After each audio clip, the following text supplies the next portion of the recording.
시카고 윈TV 미주 핫뉴스입니다. 기준금리 인상 지속이냐 중단이냐의 갈림길에서 미 연방준비제도는 0.25%포인트 인상을 택했습니다. 물가 안정을 위해 기준금리를 소폭 인상하면서도 은행권 위기에 대응하는 통화정책을 펴겠다는 메시지를 밝힌 절충적 결정이란 지적입니다. 연준은 22일 기준금리를 0.25%포인트 올려 기준금리 구간을 4.75%부터 5%로 했습니다. 지난달 1일에 이어 기준금리를 0.25%포인트 인상하는 베이비 스텝을 두 차례 연속 밟은 것입니다. 이번 인상은 일단 물가 안정 노력을 이어가겠다는 의지를 표명한 것으로 풀이됩니다. 연방공개시장위는 성명을 내고 은행 시스템은 건전하고 회복력이 있다며 기준금리의 지속적 인상이 필요할 수 있다는 표현을 빼 앞으로 인상 행진을 멈출 가능성을 열어놨습니다. 제롬 파월 연준 이사회 의장도 앞으로 인플레이션을 2%까지 내릴 것이라고 신뢰하고 있다며 더 올릴 필요가 있다면 그렇게 할 것이라고 밝혔습니다.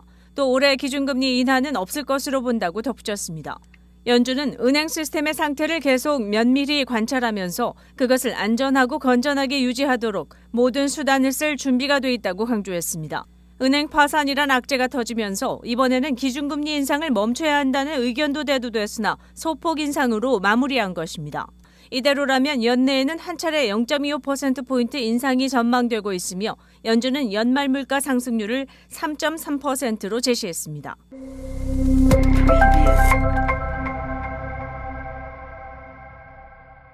3D 인쇄 부품으로 만들어진 로켓이 22일 최초로 우주를 향해 발사됐지만 궤도에 훨씬 못 미친 채 발사 3분 만에 실패로 끝났습니다.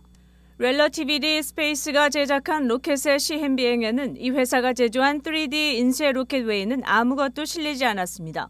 당초 로켓이 대기권을 지나 200km 높이의 궤도까지 도달하는 것을 목표로 했었습니다. 플로리다주 케이프 커네버럴 우주군 기지에서 발사된 후 1단계 분리에는 성공했으나 2단계에서 점화 후 불이 꺼지면서 로켓은 대서양으로 추락했습니다. 렐러티비티 스페이스 측은 2단계 점화가 실패하고 목표했던 궤도에 도달하진 못했으나 첫 발사는 항상 흥미진진했으며 이번 발사도 예외는 아니었다고 밝혔습니다. 엔진을 포함 33.5m 높이, 지름 2.2m 크기인 3D 로켓 테란1의 85%는 금속 합금이며 캘리포니아 롱비치에 있는 이 회사의 거대한 3D 프린터로 만들어졌습니다. 이 회사는 향후 더 크고 더 많은 것을 실을 수 있으며 비행에 재사용할 수 있는 로켓을 만들 계획인 것으로 알려졌습니다. 윈TV 채널 24.5는 안테나를 통한 공중파 방송을 통해 시청할 수 있습니다. 연방질병통제예방센터 CDC의 권고에 따르면 모든 성인은 최소 한 번 B형 간염 검사를 받아야 합니다. CDC 데이터는 58만 명에서 240만 명이 HBV로 알려진 B형 간염을 앓고 있다고 밝히고 있습니다. 이 중 3분의 2는 B형 간염 환자인지 모른다고 지적했습니다. 급성 간염은 만성 B형 간염으로 이어질 수 있으며 간암과 간경화의 위험을 증가시킵니다. B형 간염은 감염된 혈액이나 체액과의 접촉을 통해 전파되며 약물 주입이나 성적 접촉, 임신 또는 출산 중에 발생할 수 있습니다. 급성 B형 간염의 증상은 열, 복통, 피로, 황달 등이 일반적이며 이런 증상은 몇 달까지도 이어질 수 있는 것으로 알려졌습니다. B형 간염 진단 후 환자들은 항바이러스제와 면역 조절제로 약물 치료가 가능한데 진단 전에 맞을 수 있는 백신도 있습니다. 그러나 CDC는 발견 시간이 늦어지면 치료가 어렵기 때문에 과거 예방접종과 관계없이 지속적으로 검진받을 것을 권장하고 있습니다.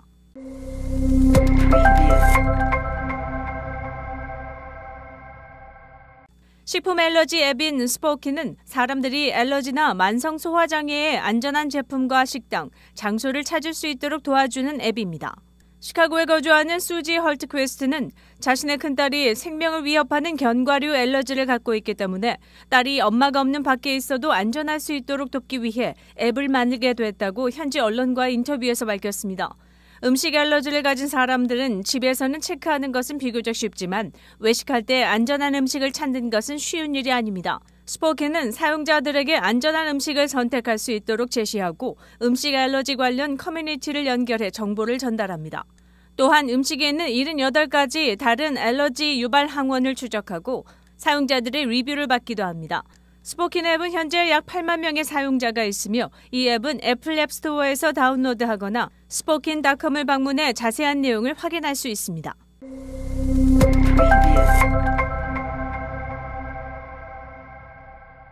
세계에서 경비가 가장 많이 드는 출장지는 미국 뉴욕으로 나타났습니다. CNBC에 의하면 국제인력관리 컨설팅 업체 ECA 인터내셔널이 수집한 데이터를 바탕으로 출장비가 가장 많이 드는 도시 순위를 매겼으며, 이는 조직이 출장, 단기 프로젝트 비용을 예측하는 데 도움을 주기 위한 것이라고 연구의 목표를 밝혔습니다. 작년 기준 각 도시의 4성급 호텔 숙박비, 식음료비, 교통비, 그리고 부대 비용 등을 비교 산정했습니다.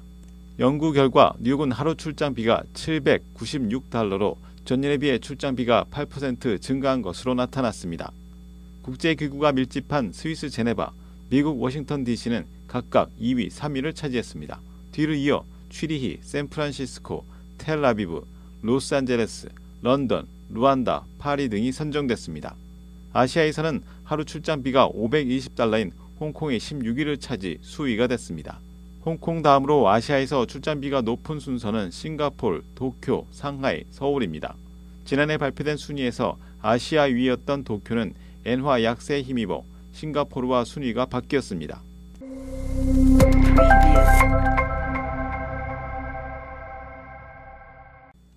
코로나19 백신 제조사인 모더나가 미국 내 백신 가격을 최소 5배 올려 $130까지 인상할 예정입니다. 월스트리트저널은 22일 스테판 호그 모더나 회장이 상원 청문회에 출석해 이같이 밝혔다고 전했습니다.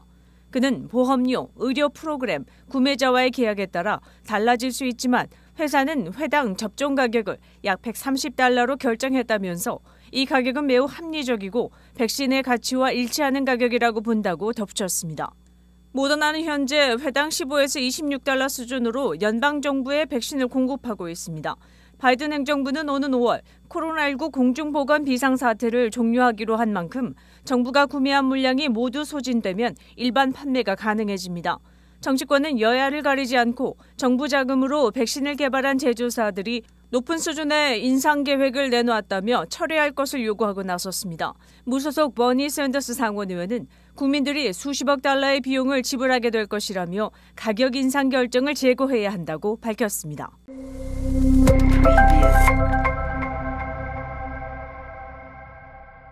오헤어 국제공항 내 연방세관청은 지난 20일 오헤어 공항 입국 수화물 검사에서 가짜 디자이너 명품을 압수했다고 밝혔습니다. 압수된 아이템은 300여 개로 $40만 상당입니다.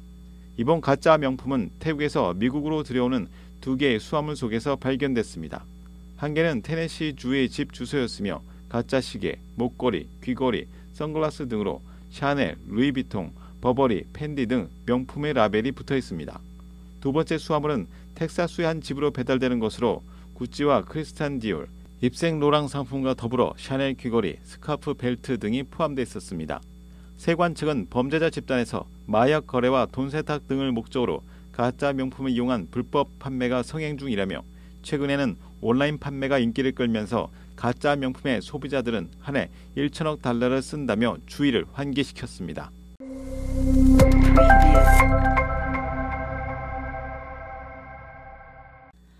지난 17일 일리노이주 북부의 한 의원이 주의 최소 음주 연령을 낮추는 법안을 발의했습니다.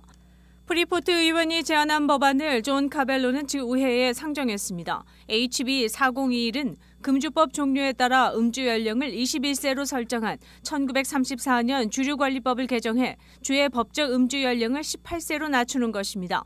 이 법안은 또한 주의 법적 음주 연령을 나열하는 다른 법안들을 개정할 것입니다. 술의 구매, 생산, 소유를 허용하는 국가적으로 인정되는 표준 연령을 갖는 것에 대한 싸움은 1980년대의 뜨거운 주제였는데 투표 연령을 18세로 낮춘 헌법 개정에 대응해 일부 주에서 이미 음주 연령을 18세로 낮췄습니다.